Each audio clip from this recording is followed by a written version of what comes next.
Hey everyone, this is going to be a quick review on the Ronin Katana Dojo Elite Katana. Before we get to this, be sure to smash that like button and subscribe.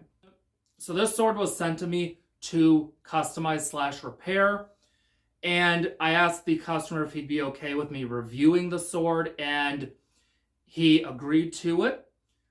Now be aware before we get into the review that I did not cut with this sword since it is not mine. This is merely a review of the fit, finish, and build quality of this particular Ronin katana.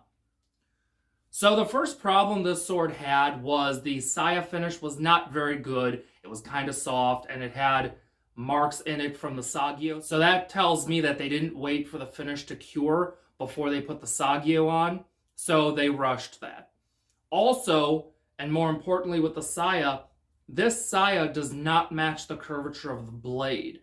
So this is a pre-made saya that, as they made them, they just put with the sword and they didn't worry about it fitting. And it's obvious when you look at the sword next to the saya. Hopefully you can see from here that this saya is more curved than this blade is. And then to make matters worse with the saya, it has wax in it.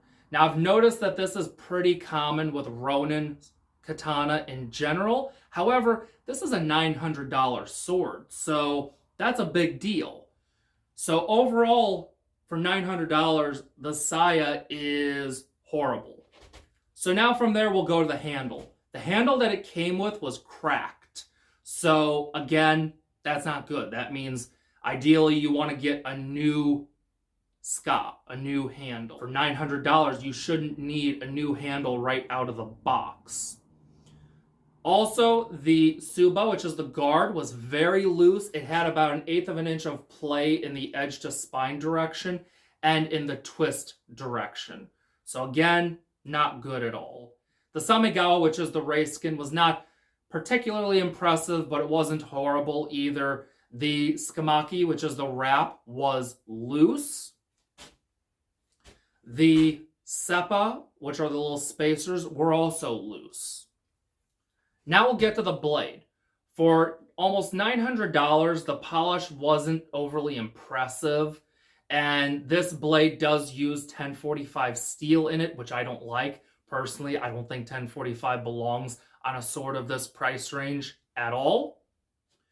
And lastly, the habaki, which is the blade collar, came very loose. Now, I did a little bit of work on this one to tighten it up as best as I could, and it's pretty good now. As you can see, there's no play, but this was moving before, and when the sword was taken apart, if holding the blade, the habaki would just fall right off.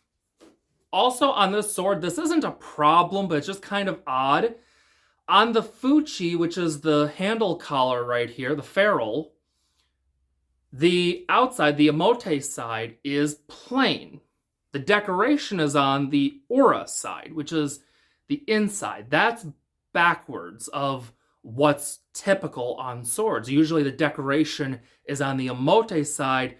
The ora side is smooth if it's going to be like this, to where the decoration is only on one side. Because the emote side, so the outside, when you're wearing the sword, that's the more visible side, is the more highly decorated side, if one side is going to be more decorated than the other, which is pretty common. However, on this one, like I said, that is the plain side. So it's not a problem, it's just odd.